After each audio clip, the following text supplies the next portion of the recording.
ஜம்மு காஷ்மீரில் செப்டம்பர் மாதத்திற்குள் சட்டமன்ற தேர்தல் நடத்தி முடிக்க வேண்டும் என உச்ச நீதிமன்றம் சொல்லிவிட்டது. இதற்கான நடவடிக்கை ஆரம்பித்து விட்டன. அங்கு பாஜகவின் நிலைமை பற்றி பார்ப்போமா?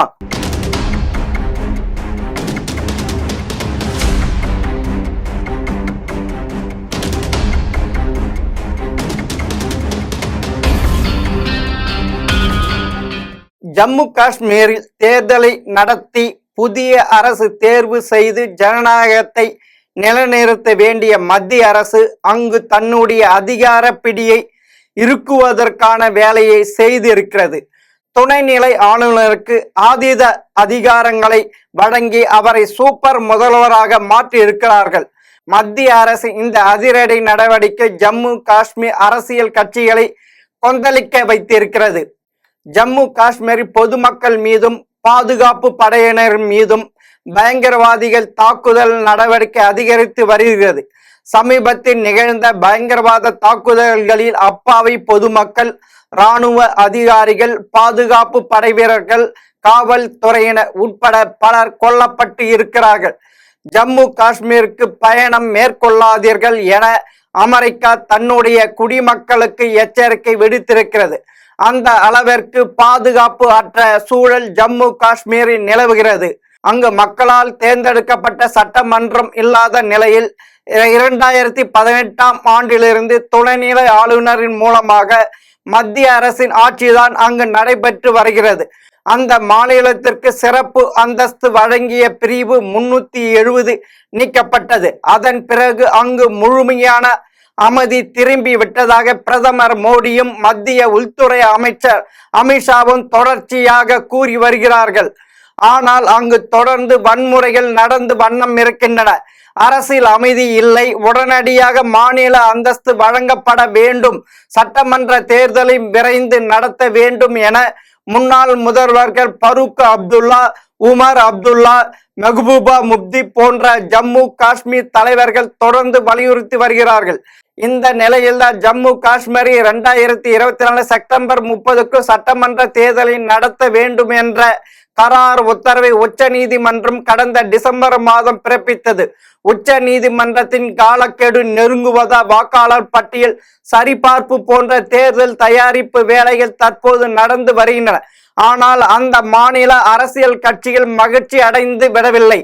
ஏனென்றால் சட்டமன்ற தேர்தலுக்கான வேலைகள் ஒருபுறம் நடைபெற்று வரும் நிலையில் இன்னொரு புறம் மாநில அரசின் அதிகாரங்களை பறித்து மக்களால் தேர்ந்தெடுக்கப்பட அரசியல் டம்மியாக்கும் வேலையை அமைதியாக செய்து முடித்துவிட்டது மோடி அரசு.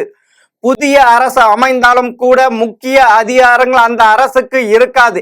என்றென்றும் மத்திய அரசின் அதிகாரமே ஜம்மு காஷ்மீர் கொடி கட்டி பறக்க வேண்டும் என்ற பாஜகவின் நோக்கத்தை நிறைவேற்றும் வகையில் ஜம்மு காஷ்மீர் துணைநிலை ஆளுநருக்கு அதிகமான அதிகாரங்கள் இப்போது வழங்கப்பட்டிருக்கின்றன. ஜம்மு காஷ்மீர் மத்திய அரசின் கட்டுப்பாட்டில் இருந்தாலும் கூட பாராளுமன்ற தேர்தலில் காஷ்மீர் பள்ளத்தாக்கில் இருக்கும் 3 தொகுதிகளில் பாஜக போட்டியிடவே இல்லை. அந்த அளவுக்கு தான் அங்கு பாஜகவுக்கான செல்வாக்கு இருக்கிறது. பாராளுமன்ற தேர்தலுக்கு பிறகு துணைநிலை ஆளுநருக்கு அதீத அதிகாரங்களை வழங்கும் வேலையை மத்திய பாஜக அரசு செய்து முடித்திருக்கிறது.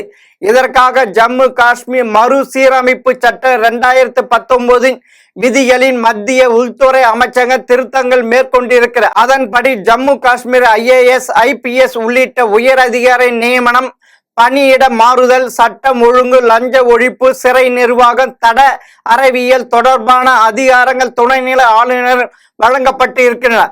அதோடு மாநில அரசின் தலைமை வழக்கறிஞர், சட்ட அதிகாரிகள் நியமனம், வழக்கு தொடர்வது, மேல்முறையீடு சேர்வது தொடர்பான அரசின் முடிவுகளுக்கு துணைநிலை ஆளுநர் ஒப்புதல் பெற வேண்டியதும் அவசியமாக்கப்பட்டு இருக்கிறது. இனிமேல் தேர்தல் மூலம் புதிய அரசு அமைந்தாலும் முதல்வருக்கு பெரிய அளவுக்கான அதிகாரங்கள் இருக்காது. சுருக்கமாக சொன்னால் துணைநிலை ஆளுநர் தான் காஷ்மீர் சூப்பர் முதல்வராக இருப்பார்.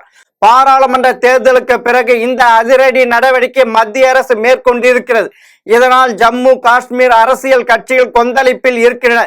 தேசிய மாநாட்டு கட்சியின் தலைவரும் முன்னாள் முதல்வருமான உமர் அப்துல்லா இந்தியாவின் கூட்டாட்சி அமைப்பை சீர்குலைக்கும் இந்த நடவடிக்கையால் ஜனநாயகம் வலுவிழந்துவிடும். தேர்ந்தெடுக்கப்பட்ட அரசால் மக்கள் பிரச்சனைகளுக்கு தீர்வு காண முடியாத நிலை ஏற்படும்.